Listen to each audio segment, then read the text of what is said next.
Police मुख्यालय की press वार्ता में आप सभी का स्वागत है। आज दो महत्वपूर्ण विषय हैं जिन पर आपसे वार्ता करेंगे। सबसे पहले emergency response support system ERSS अर्थात डायल 112 की हाल की उपलब्धियों के बारे में आपको बता दें।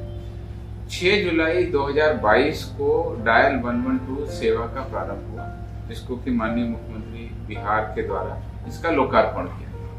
लगातार 112 के वाहनों की लोकेशन कहाँ पर रहनी चाहिए, किस तरह से उनका रिस्पांस टाइम होना चाहिए, उस पर प्रतिनियुक्त सभी कर्मियों की ट्रेनिंग भी दी गई है और लगातार सॉफ्टवेयर के माध्यम से उनकी ट्रैकिंग भी की जाती है, जिसके फलस्वरूप औसत रिस्पांस टाइम में भी कमी आई है और आम जनता को ज़्यादा से ज़्यादा लोगों को कम से कम समय में हम लोग सुविधा दे रहे हैं। दिसंबर 2022 में जब पूरी व्यवस्था एक तरह से स्थायी हुई और उसमें जब हम लोगों ने मेजरमेंट किया तो पता चला कि हमारा एक माह में औसत रिस्पांस टाइम था 51 मिनट। एक महीने में जो कॉल दर्ज की गई थी उनकी संख्या थी 26,114 और उसमें से 842 पर हमने डेली इवेंट क्रिएट किया, अर्थात उस पर हमने कार्रवाई की 842 पर और 51 मिनट हमको समय लगा था औसत।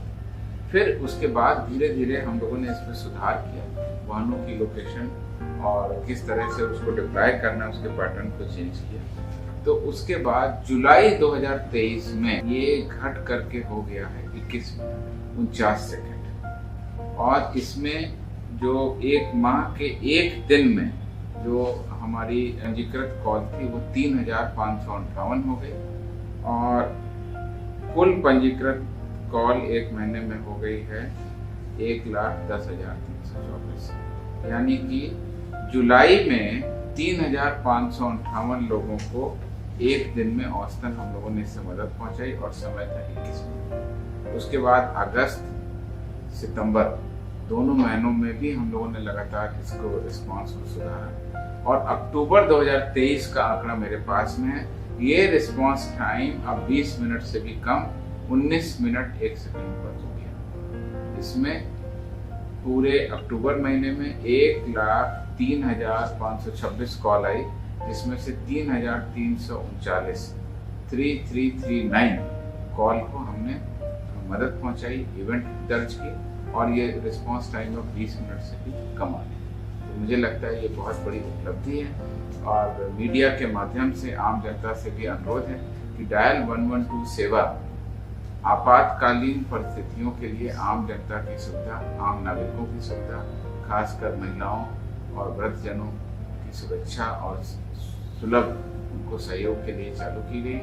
इसमें पुलिस के अलावा बाकी सेवाएं जैसे आगजनी के लिए या मेडिकल के लिए उसको भी एकीकृत किया गया है। इस प्रकार से अब हम कह सकते हैं कि औसतन 20 मिनट से कम समय में पुलिस का रिस्पॉन्स हो रहा है और अधिक से अधिक मामले इसमें जनता रजिस्टर कर रही है। जहां पिछले वर्ष दिसंबर 2022 में एक दिन में 842 कॉल आ रही थी, वहीं इस साल बढ़ करके अब अक्टूबर 23 में 3,339 कॉल आ रही पर डे।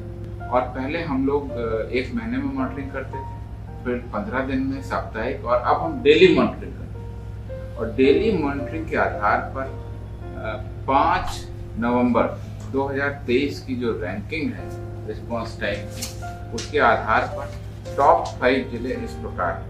जहानाबाद औसत टाइम 7 मिनट 49 सेकंड, बेगूसराय औसत टाइम 8 मिनट 21 सेकंड, नवादा औसत time 8 minute 25 second, Purnia 8 minute 45 second और गोपालगंज 8 मिनट 49 सेकंड। ये टॉप 5 जिले हैं जिसकी 5 नवंबर की रिस्पांस टाइम के आधार पर मॉनिटरिंग, अब हम लोग इसकी डेली मॉनिटरिंग करें और लगातार जहां पर ज़्यादा समय लगता है उनको सुधारने का और किन कारणों से वहाँ कॉल रिसीव नहीं हो रहा है, रिस्पांस नहीं हो रहा है, उनको सुधार करने के लिए, वाहनों को लगातार दुरुस्त रखने के लिए, कर्मियों को लगातार चौकस रखने के लिए निर्देश दिया जाए। जैसा कि आप लोगों को जानकारी है, फेज 2 यानी ERSS परियोजना के द्वितीय चरण हेतु सृजित पदों की संख्या, इसमें कि पुलिस इंस्पेक्टर के करीब 250 पद हैं, पुलिस सब इंस्पेक्टर के करीब 1800 पद हैं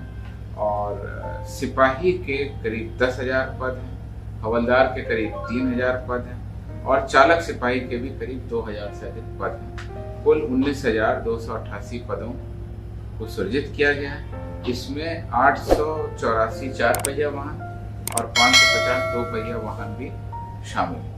तो इस प्रकार से द्वितीय चरण के भी पूरा होने पर अब आम नागरिकों की सुविधा के लिए ये जो सहूलियत है, हमारी जो सुविधा है, ग्रामीण क्षेत्र